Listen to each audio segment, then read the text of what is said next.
So welcome everybody to the 2022 or 2023, pardon, skills lab. We're going to be talking about how to find a summer internship. So for those of you who might have missed my introduction earlier, my name is Ellie Santanato. I'm one of the career advisors here at the Career Center. I specialize in careers in education, nonprofit, and government. We have a couple of different career communities. We have tech and design, media, arts, communication, and entertainment, healthcare and science, as well as an exploration. So if you're a first year student and just really want to explore maybe what your opportunities are, you're going to want to meet with our exploration career advisor. Freshmen through seniors and alumni and graduate students, feel free to meet with any of us career advisors, especially if you have any specific resume, cover letter, interview prep, internship search, job search, career advice that you are interested in. Before we get started, does anyone have any questions? If not, we'll get into the presentation. All right. So finding your summer internship. The first thing we want to think about is the timeline. So we really want to narrow down when is the season for internship recruitment. And why we're having this event kind of here at the end of January is because we're really ramping up to the peak of the internship search and recruitment process. And so if we're looking at this kind of timeline here, starting in January, things are kind of starting to pick up a little bit.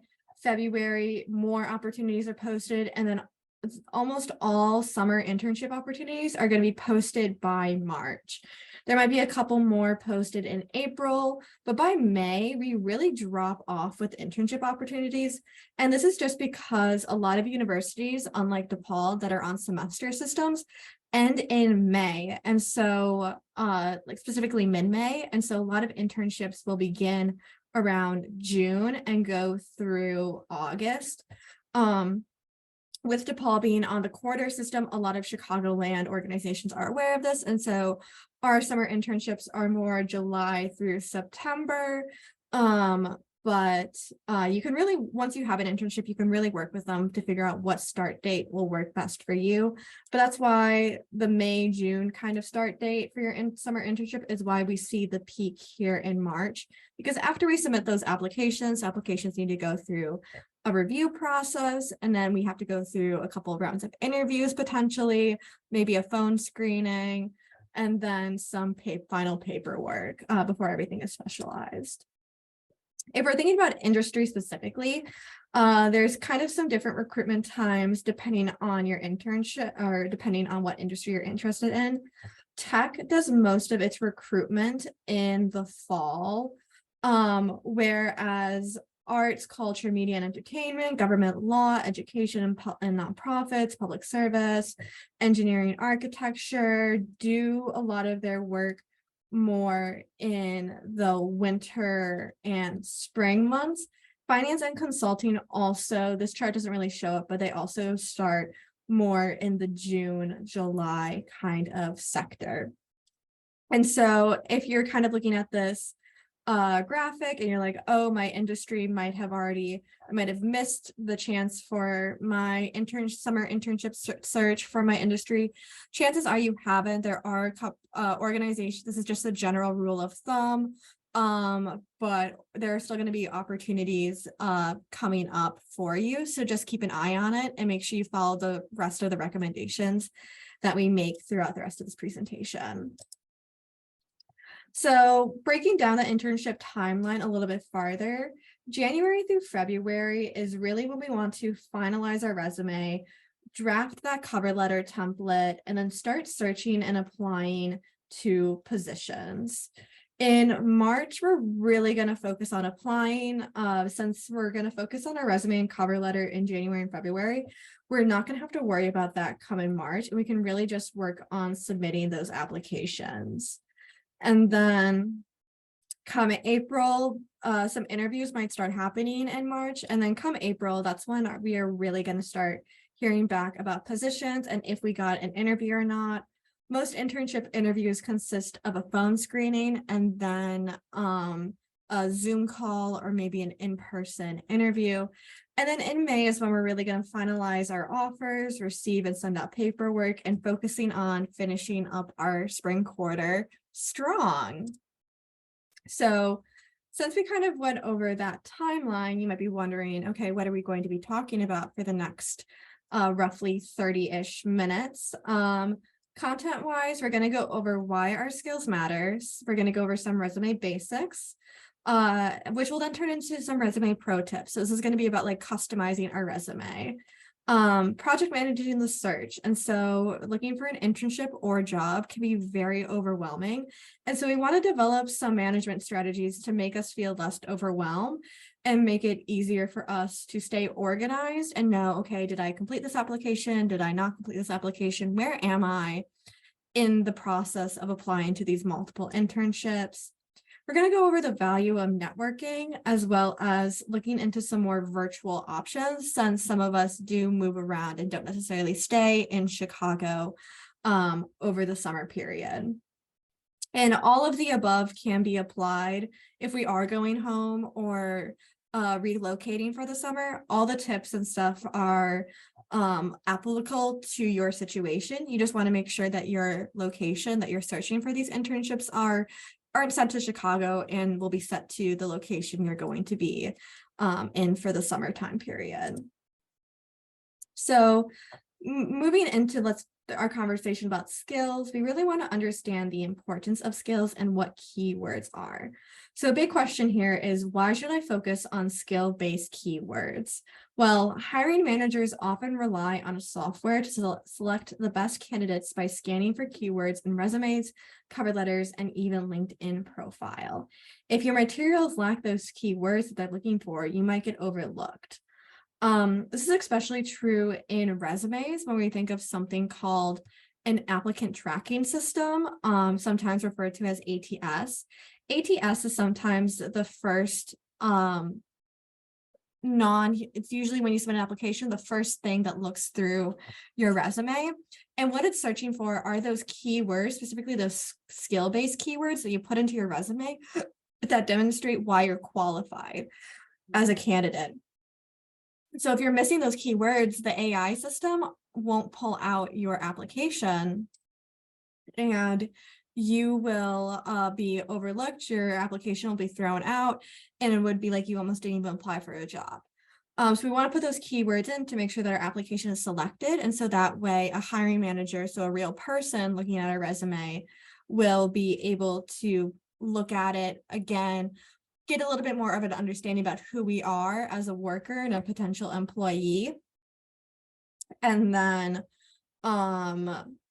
invite us for a phone screen or an interview from there. So one more thing to point out on this slide, on the right-hand side, we have the average corporate job gets about 250 applications.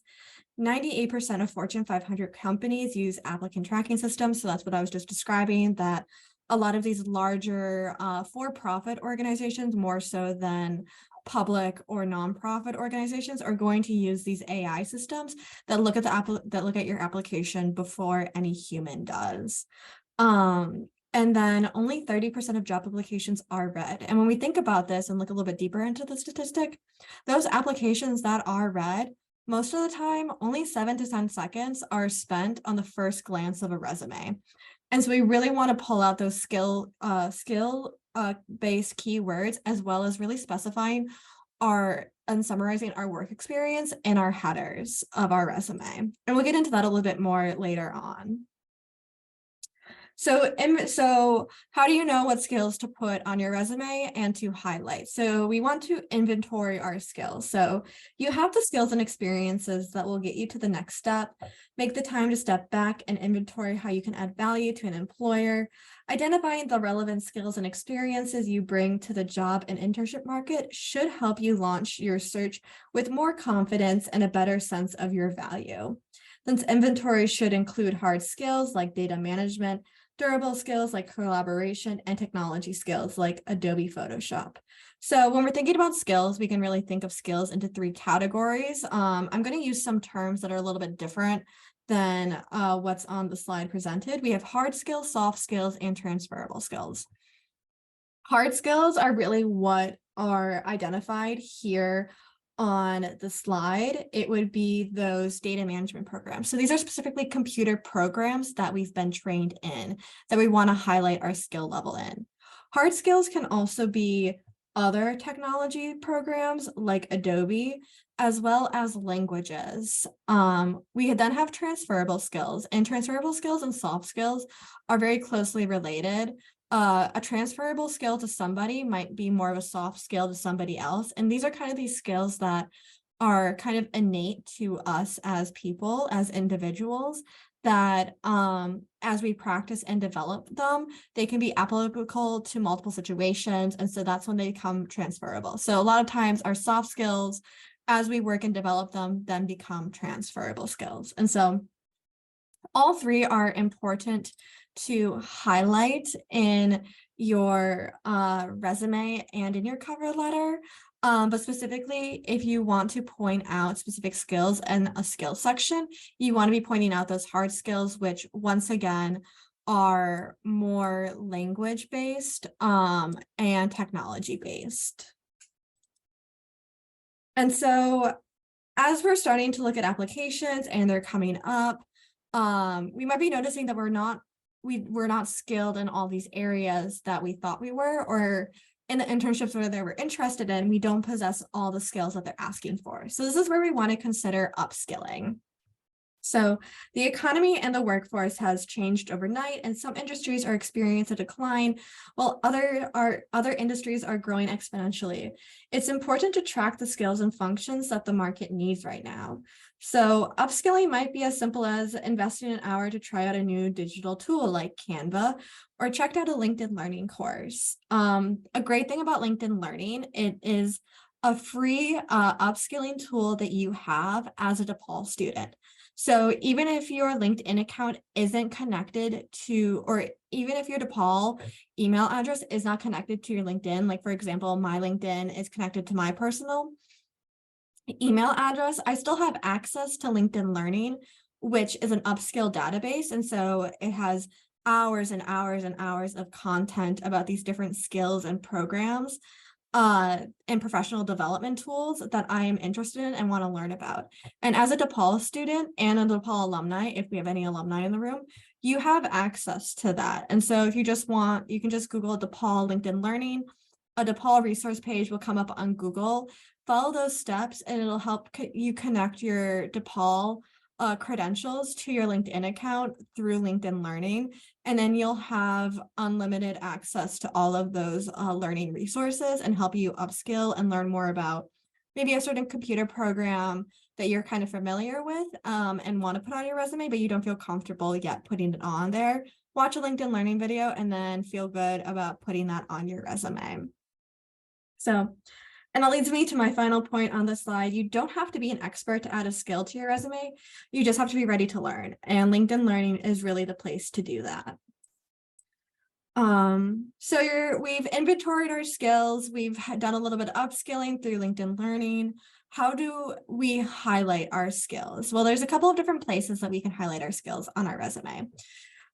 We can have skills in the experience section. So the experience section of our resume is highlighting some of these other employment experiences that we might have had. So we've had internships in the past, we've had some part-time jobs if we're a student employee. This is where we're going to highlight these work experiences. And we can use skills in multiple different ways. So a skill can be a part of our position title. So the example on the screen here is the marketing and events intern. Marketing and event planning are 2 in-demand skills, and that's in the position title. And so we have that area covered. Those are probably also terms that we're gonna maybe see throughout in the achievements section or where we're writing our bullet points. And so in here, other verb examples are other skill examples are the verbs that we use to start our bullet points. So like collaboration is a skill. It's more of a soft skill, but it's still a skill. Planning is a skill. It's a soft skill, but it's still a skill. Designing, again, a skill, a little bit more of a transferable skill here, but still a skill. And so these are the verbs that we start every bullet point with, and we're identifying skills. These are skill verbs. From there, we get into the rest of the bullet point statement, which is describing the experience. And so this is the who or the what that we're working with. And so in this first bullet point here, we have with 5 team members and the DePaul Career Center education team. So who we're working with. And then the last part of how to write a bullet point is including the results. And so the results portion of your bullet point can also be a great place to add in those skills. And so in the example here, to coordinate, coordination, again, another type of soft skill, and host networking events for students and alumni. If we break down the next bullet point here into kind of that 3-point formula, we have plan and participate. Those are our verbs in weekly project management meetings. So we're not necessarily identifying who we're working with, but we are identifying what we're doing. We're having weekly project management meetings. Project management, again, is another skill here.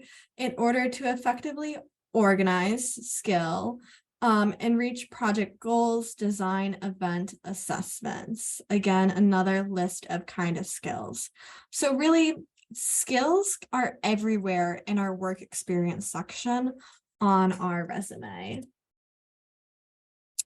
We also have skills in the technology section. So I mentioned this way at the beginning of our presentation, but hard skills, another term for hard skills are technological skills. And so this is where we want to list out all of these computer programs that we're working with. And we want to follow kind of this model of stating the overall name of the program or type of programming, and then specifying in parentheses or with colon what specifically you're trained in.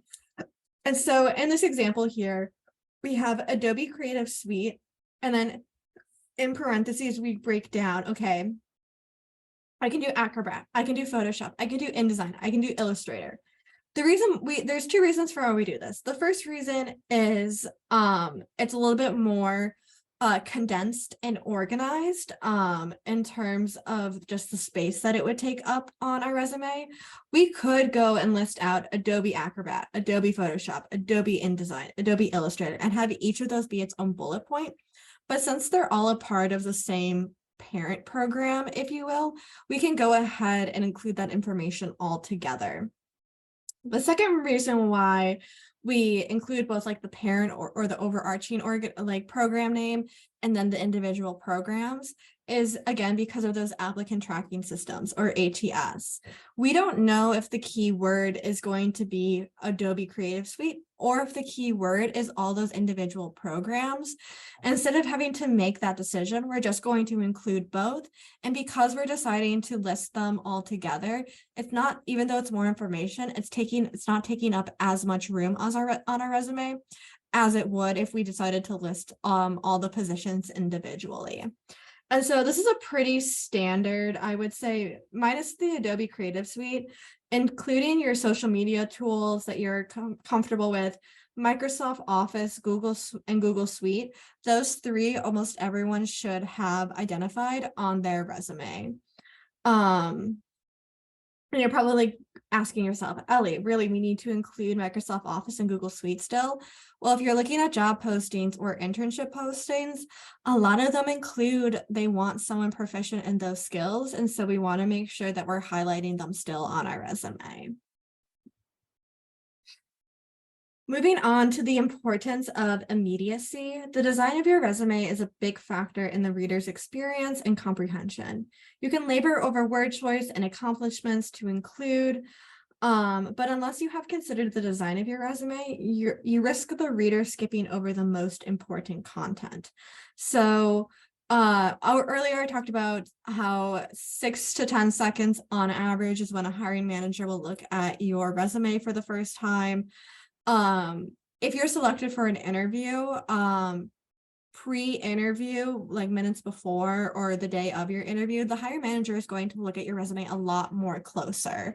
So that's why it's still important to really take care and consideration about how we're crafting our bullet points, because it will be read deeply. Another thing to note is a lot of times, especially in advising appointments, I will see a common trend that I see with resumes is kind of a two column resume. Those can sometimes be beneficial to include more information, but they're harder to read. And so if scannability is a key concern of ours, we want to make sure that our documents are scannable. So I recommend skipping the 2 columns and go for a more linear design. You usually have more width than of your page to include the same amount of information as you would in the 2 columns, if not more information. And this is supported by how we read. So people read screens in an F-shaped pattern. And so it's really important, since we read left to right, we don't want to really be skipping our eye with that 2 column model. We want to see that, be able to like look across that whole page. It just allows us and our brains to take in more information. So this is kind of what I'm talking about in terms of that vertical, long, not linear, kind of wide resume design instead of that 2 column design. We have our header up here at the top. For those of us who are currently in school, our education section is going to follow our header. From there, we go into our experience section. Again, highlighting some internships, other work experiences that we might have had. For those of us who feel like their work experience may not be as relevant to the types of internships you're applying to, you can add something called a project section. And so this is where you're gonna summarize and kind of rewrite some of those finals that you've been doing, or homework assignments, or actual class projects that you have, and include that on your resume, because most internships unfortunately aren't paid. And so if you're doing unpaid work like internships and volunteering, and that's included on your resume, why not include academic work that you're doing as well? Because this is probably going to be some of the most relevant work that you're doing too. And then, as you can see, we have that technology section, and then we have that skills section highlighting those more transferable skills. So we have our hard skills here, and then those transferable skills here. So your goal of your resume is to make it easy for the reader to scan very quickly for most the relevant and important experience and skills. Another thing I recommend too is, instead of just having your experience header say experience, specify what kind of experience. Are you really into event planning? And so everything on your resume is about event planning, say event planning experience. If you're really into data management, and you've done 2 other data management internships, have your experience say a category say data entry experience. And feel free to have multiple experience categories. Like if you have a little bit of relevant experience, highlight that, and then have another work experience category that just says work experience. That's something that you can play around with too. It doesn't have to be an overarching one word fits all work experiences. Use formatting such as boldface, type scale, strategic use of white space to make the information easy to find. And again, make sure it's consistent. So on this example here, all of our headers are in all caps and bold. And then when we get into kind of our experiences, every kind of first statement is also in bold, and that's consistent throughout this entire document. So like I was just mentioning on the previous slide, our first pro tip here is about featuring projects on your resume. So there are a couple different types of projects that you can include on your resume, and we'll go through them together now. So research projects demonstrate your skills in data analysis, problem solving, and attention to detail. Volunteer projects are a great way to showcase your skills in the social or community issues that are meaningful to you. Creative projects demonstrate your ability to create design and content relevant to a wide variety of careers. Technology and design projects showcase your knowledge of software and other tools. If you are interested in technology and design and are a current computing, currently a student who is a part of the College of Digital Computing and Digital, I forget what the rest of the college is called, your resume, basically if you're interested in a career in tech and design, your resume is going to have a skill or a project section to it. So directly after your education section, you might have a technology section that summarizes those technological skills that you have. But then following that, you're going to have a project section where you talk about your current experiences. Whereas someone who is more interested in government work, you will probably also have a project section, but it might be more research based. And you might also highlight a volunteer project instead of a research project, depending on the relevancy to the position that you're applying for. Here we have some examples of projects. So this first one up here is a policy paper. So that is coming from that research perspective. We have the paper title here. And instead of saying policy paper, I would probably say the name of the class that it was from. And then you want to know what month and year the project was due in. And then we go into the bullet points, again, following that 3-point bullet point formula, starting with a verb, going over the experience, and then including the results. So the goal of what you wanted to get out of that particular work experience. The next one we have here is a social media campaign entitled Staycation. I'd probably also include the course that you may have done this in, or if it was kind of a freelance project, include the organization that you did it for. Again, following that bullet point formula. And then finally, we have a volunteer experience section, or another design one that provides a little bit more context. So it has the name, what exactly it was, and who we did the design project for, and then our bullet points. Pro tip number 2, using a functional resume. So this is what I was talking about, describing having more than one work experience section. So writing your resume is not a one-size-fits-all proposition. There are several different types of resumes to choose from to fit your story, to the target industry, position, in your specific circumstance. This is also great if you have this type of resume is also great if you have some employment gaps. And so it's a great way to kind of cover up anything you might be missing. And a functional resume is a mix of including your project and volunteer and paid experiences all together under one umbrella term. And so functional resumes organize different types of experiences according to skill-based experience sections, again, highlighting those skills, which provides you the ability to highlight the most relevant experience at the top of the resume. And then, for example, here on the right side of the screen, we have an example of what that is. So film production experience, we have some 3 different categories, as well as some marketing experience from a previous internship we might have had. Resume pro tip number 3, using a resume summary. A resume summary usually is placed at the top of the document, introduces your major qualifications and alignment with the role. While optional, the resume summary can help establish an immediate claim about your skills and help the reader see your experience in context. And so this is great if maybe our major isn't necessarily matching up with the traditional expectation of what someone applying to that internship would want to see. Our summaries highlight the most relevant skills for the job and often feature a claim about our interests and our passions for the work. So we have 3 examples here on the screen.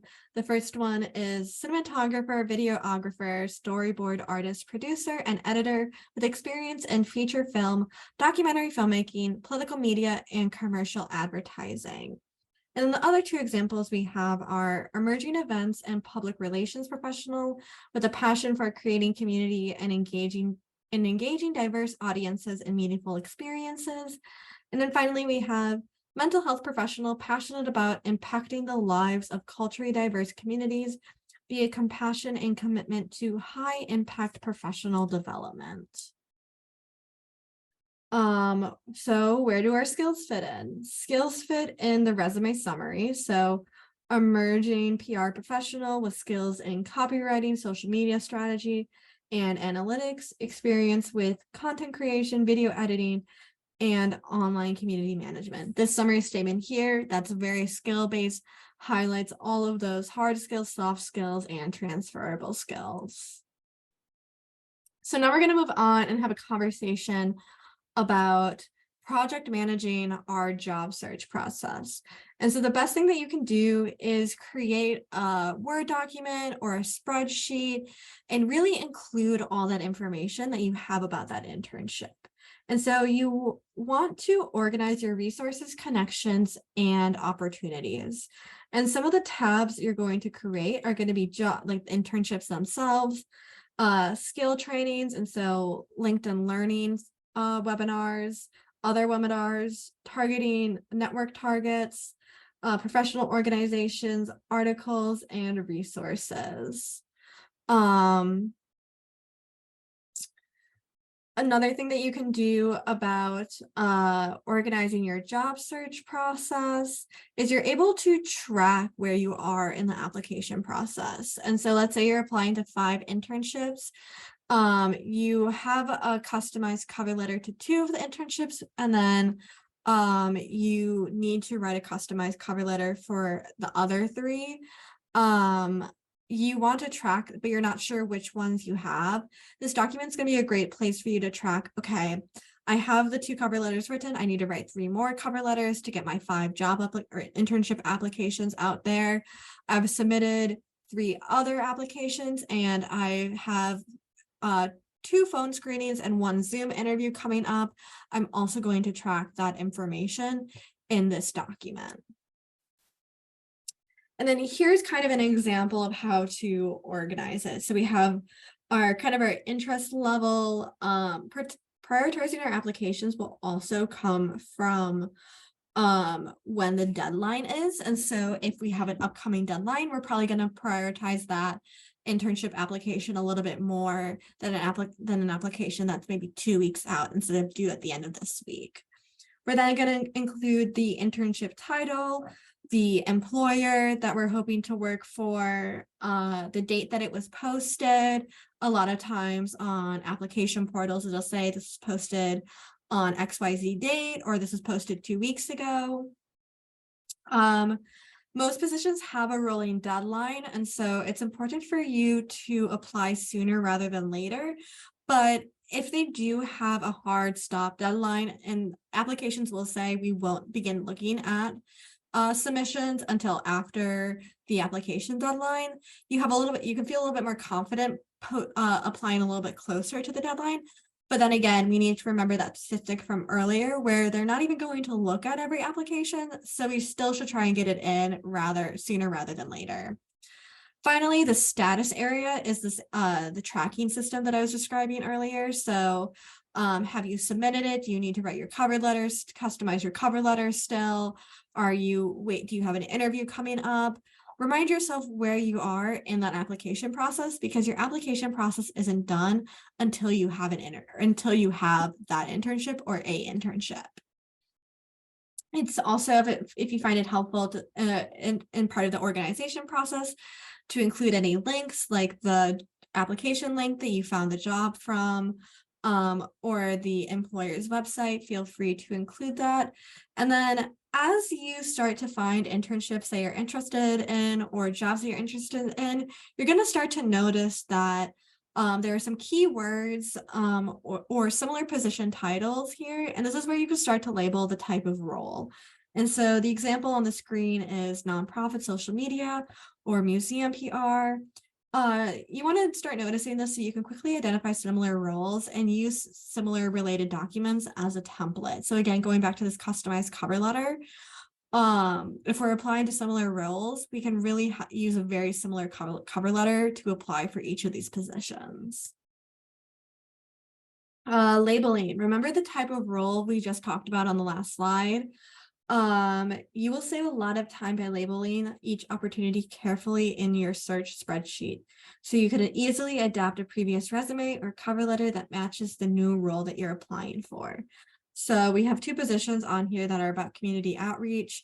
Those can easily use the same cover letter. You would just want to make some necessary customizations.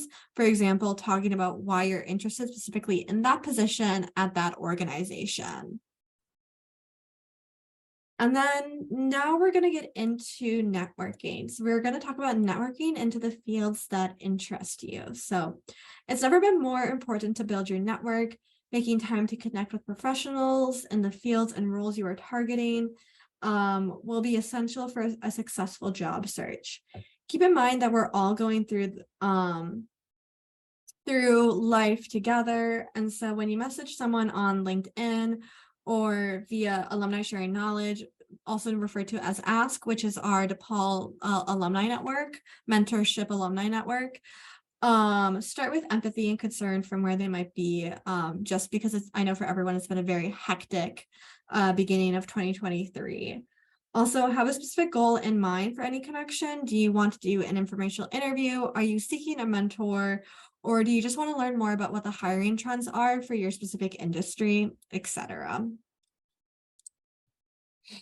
For many of you, when I said the word informational interviews, it might have been the first time that you have heard that term. This is the best way for you to learn about positions that you're interested in. And these positions can be internships or jobs that you might want to get post-graduation. And so informational interviews can be incredibly productive. There are no pressure ways to learn about a field, explore career paths, and build your network of contacts. They offer the opportunity for you to talk with professionals about their career path, profession, organization, and industries. These conversations can take place in person, via the phone, Zoom, or Google Hangout. They can be done over email, but you really don't get good information out there because these really should less so be an interview and more so a conversation. And informational interviews can be anywhere from 15 minutes long to an hour. And people like to talk about themselves. So they're going to be flattered that you're interested in wanting to hear about what they have to do. And they're going to want to talk about their job or their internship experience, whether it was positive or negative. Some places to look for people to talk to, again, LinkedIn and the Ask Network are going to be your top two. Start with your family and friends. They might have some people in mind as well as professional organizations or your professors themselves.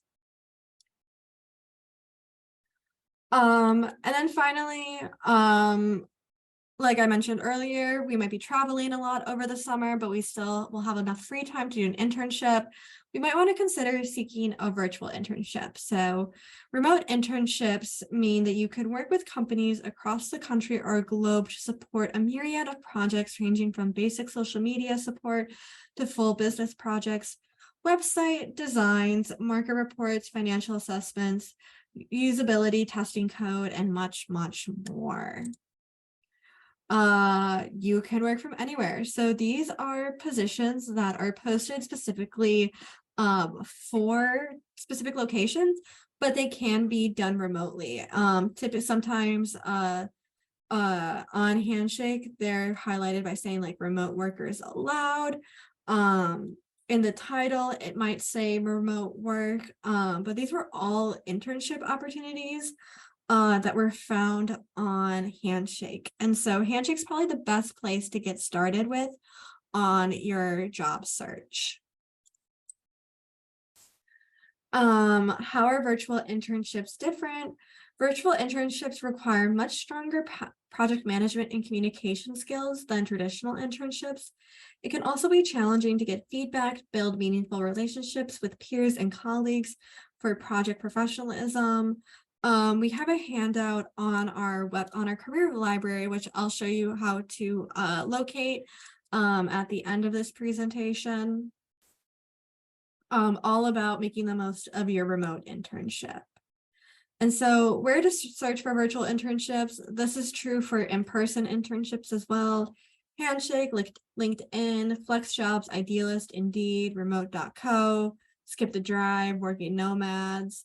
And then overall, use whatever site you feel most comfortable with. And then if you do want to find that remote internship, you can filter by using a keyword such as remote. So can you get paid for a virtual internship or an internship in general? Yes. That being said, you might find an unpaid opportunity strikes your fancy. Be aware that there are ways to seek external funding for meaningful unpaid internships. And so we have a couple of opportunities. Some of them are DePaul specific here. So through our office, we have an internship plus scholarship. And so this is a scholarship that's anywhere from a couple $100s to about $2,000 that are awarded to students who have an unpaid internship.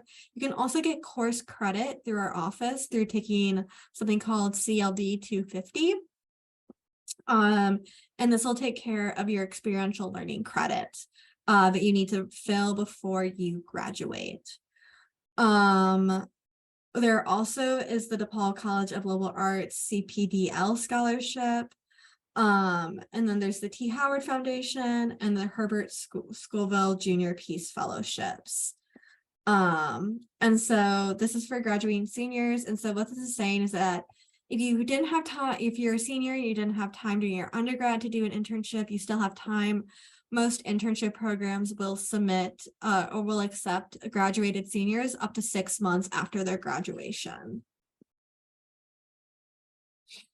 Finally, there's some organizations that'll try and get you to pay them for an internship placement. This is very true for if you're interested in doing an abroad internship. And so if you're looking to move to a foreign country for a couple of months, there's a lot of programs that'll ask you to pay a couple of $100 to a couple of $1,000s to get placed somewhere. Of course, if these more broad opportunities like working in a foreign country do involve the extra money doesn't cover like your housing, but it is something just to be aware about.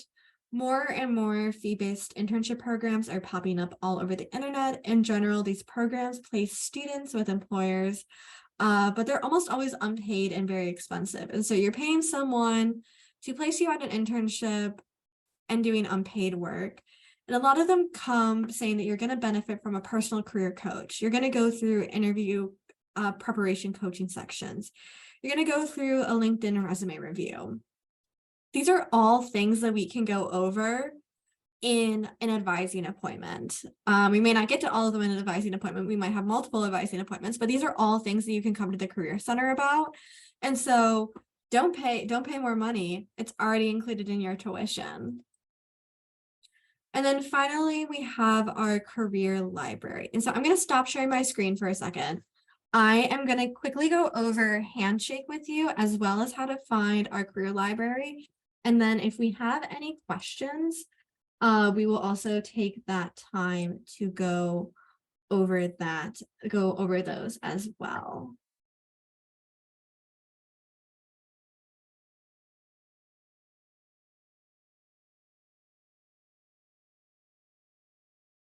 So I'm going to go ahead and share my screen again. This is our DePaul Career Center website. If you go under career advising, career communities, this is where you can learn more about those career communities. And so, like I said, I specialize in education, nonprofit, and government. So if you want to talk further about those opportunities, you can come meet with me. If not, we have amazing career advisors here at the Career Center. In that presentation, you noticed a lot of like PDF and mentions of handouts. You can find all of those under resources and then going to career library. This is where you can find YouTube, quick couple minute YouTube videos, as well as our over 100+ career resources. We also have some interactive modules as well. that get into a little bit more detail than maybe some of these PDFs here. We also have a blog called Hire DePaul blog. And then if you're interested in, if you have an internship and you want to get credit for your internship, you want to look into career and life design courses. Specifically, you want to look into CLD 250, Navigating the Workplace. This course integrates academic curriculum with supervised work experiences. And so basically, it's an asynchronous course that you just provide weekly updates to about how your internship is going. Really easy to secure your internships. Visit DePaul.edu/Blue Demons internships. Submit your application. Your application is basically just going to ask for your supervisor's contact information, just so we can confirm your internship on our end. And then we also offer some other career track courses. And then finally, we have Handshake. And so if you are interested in getting your internship search started on Handshake, you want to go over here to the top left-hand corner, jobs. Then you'll want to go, you can select a location, play around with the distance. If you want to do on-site or remote, you can select those as well. And then you want to select internship, part-time. And then you'll want to go over here to that blue all filters button. If having a paid internship is very important to you, you can select unpaid. If you have neither selected, it'll show you opportunities for both. And then you also have some further job searching tools. And so I recommend narrowing your search down by industry. So we had a lot of people interested in accounting.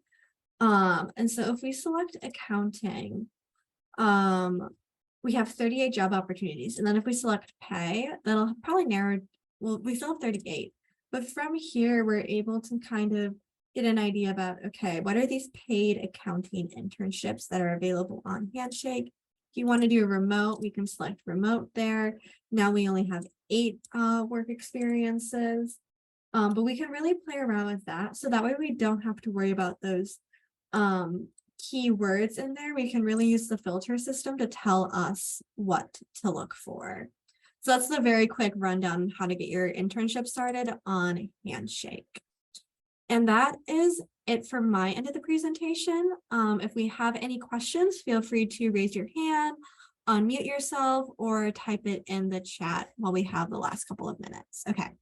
We have a question from Victoria. How do you make your resume summary not sound repetitive from your cover letter? That's a great question. So in the introduction on your cover letter, you're going to have something maybe called a personal brand statement or a statement about why you're qualified for the position. In your cover letter, this is going to be written in first person. So you're going to talk about your passion, your interest, and your qualifications. On your resume, you're going to talk more in third person about it. And you might talk a little bit more about, attach more about like what your goals are after the position in your summary statement. And so you might be saying kind of the same things, but try and switch up maybe the verbiage or the arrangement of the interest. But yeah, the summary statement is definitely going to be a little bit more about like, okay, this is my current situation and what I'm interested in the future. So for example, if you're want to be an insurance agent, I don't know why that's the example that I'm using, but you could say aspiring insurance agent skilled in project management and interpersonal communication. That's going to be kind of the start of your summary statement on your resume. And then in your cover letter, you would say more, I'm extremely interested in this position because I want to expand my skills and experience in project management and interpersonal communication. So even though we're kind of saying we're using the two two of the same skills, we're presenting that information in kind of in different ways. And so it's a little bit repetitive, but also new at the same time. So yeah, that was a good question. What else do we have?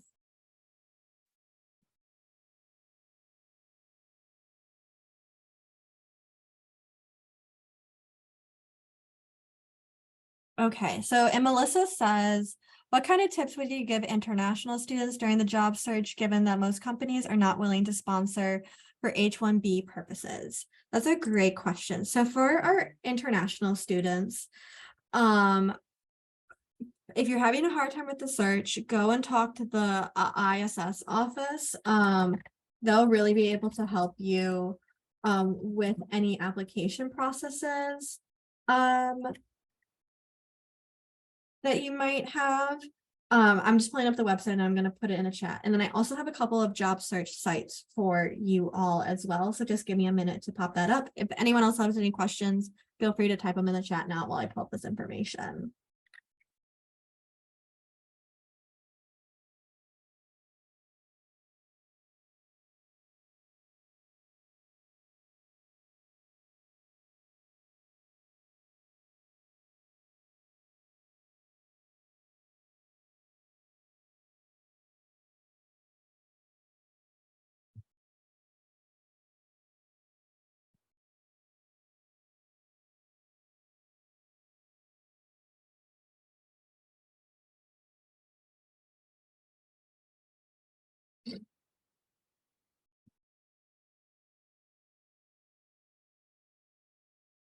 So if you're interested in international careers, there are a couple different sites for you to check out.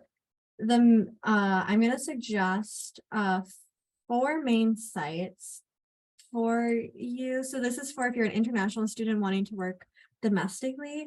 The first site you're going to want to check out is HB1 Grader. These are every opportunity on here has been approved to support your HB1 visa. We also have myvisajobs.com. Again, everything on here is already approved to support your visa. And then we have devnetjobs.org. Again, if you're having any major trouble, we can do a search together. But the ISS office is really going to be the place that'll be able to help you out there. But I would start your search with kind of these 3 sites. They'll be able to help you maybe work with an organization about finding somewhere. Yes, and I will put those links in the chat. So here's to the ISS office. These websites should also have internship opportunities.